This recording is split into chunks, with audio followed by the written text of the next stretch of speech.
SSC বা SSC পরীক্ষা নিতে পারছি না, কিন্তু তাদের যে টেস্ট পরীক্ষা বা ক্লাসের পরীক্ষাগুলি বা সেই সব পরীক্ষাগুলি নিয়ে তাদের রেজাল্ট দিয়ে আমি ইতিমধ্যে আপনারা দেখেছেন আমরা সিদ্ধান্ত দিয়েছি যে তাদের প্রমোশনটা দিয়ে দেওয়া হবে। সুপ্রিয় শিক্ষার্থী বন্ধুরা, কেমন আছো সকলে? আশা করি সকলেই ভালো আছো। তোমরা যারা 2021 সালে এসএসসি পরীক্ষা দিবা, তোমাদের মনে একটা টেনশন, সেটি হচ্ছিল তোমাদের পরীক্ষা কী হবে, নাকি এইচএসসি পরীক্ষার মতো তোমাদেরকেও অটো প্রমোশন দেওয়া হবে, অথবা জেএসসির গ্রেডের ভিত্তিতে তোমাদেরকে রেজাল্ট প্রদান করা হবে। এই নিয়ে খুবই টেনশন আছো। তবে সর্বশেষ মাননীয় প্রধানমন্ত্রী একটি প্রেস ব্রিফিং করেছে, সেখানে তোমাদের এই পরীক্ষা নিয়ে কিছু একটা বলেছে।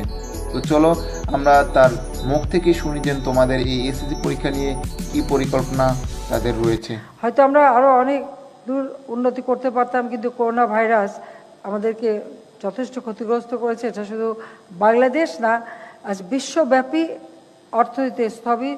সবথেকে কষ্টের বিষয় হচ্ছে আমাদের ছোট ছোট ছেলেমেয়েরা স্কুলে যেতে পারছে না, কলেজে যেতে পারছে না, বিশ্ববিদ্যালয়ে যেতে পারছে না, তাদের পড়াশোনা ক্ষতিগ্রস্ত হচ্ছে। তারপরে আমরা চাচ্ছি তাদের পড়াশোনাটা যাতে চলমান থাকে। সেই জন্য যেহেতু পরীক্ষা আমরা এসএসসি বা এসএসসি পরীক্ষা নিতে পারছি না, কিন্তু তাদের যে টেস্ট পরীক্ষা বা ক্লাসের পরীক্ষাগুলি বা সেই সব পরীক্ষাগুলি নিয়ে তাদের রেজাল্ট দিয়ে আমি ইতিমধ্যে আপনারা দেখেছেন আমরা সিদ্ধান্ত দিয়েছি যে তাদের প্রমোশনটা দিয়ে দেওয়া হবে, যার জন্য পড়াশোনাটা অব্যাহত রাখতে পারে। যারা পড়াশোনা অব্যাহত রাখতে পারবে, তাছাড়া আমরা ডিজিটাল পদ্ধতিতে এবং টেলিভিশন, আমাদের সংসদ টেলিভিশনের মাধ্যমে প্রত্যেক ক্লাসগুলি হচ্ছে, সেটাও আমাদের ছেলেমেয়েরা সময় মতো যার যার ক্লাস সেটা দেখতে পারে এবং সেখান থেকে তারা শিক্ষা নিতে পারে। সাথে সাথে যারা বাবা মা গার্জিয়ান আছেন তাদেরও বলবো যে আজকে যেহেতু ডিজিটাল বাংলাদেশ, সারা বাংলাদেশেই নেটওয়ার্ক আছে, আবার ডিজিটাল সেন্টার আমরা করে দিয়েছি, যাদের নিজেদের নেয় তারা সেই সেন্টারে যেতে পারেন। মাল্টিমিডিয়া ক্লাসরুম আমরা করে দিচ্ছি। কাজে এই ডিজিটাল পদ্ধতিতেই শিক্ষার প্রসার ঘটানো, আর যেসব অঞ্চলে নেই সেখানেও যাতে টেলিভিশনের মাধ্যমে সেখানে শিক্ষা ব্যবস্থা আমরা করতে পারি। কারণ সংসদ টেলিভিশনটা হচ্ছে টেরিস্ট্রিয়াল, এটা সারা বাংলাদেশেই দেখা যায়। সেজন্য সেটাকে আমরা সম্পূর্ণভাবে শিক্ষার জন্য দিয়ে দিয়েছি।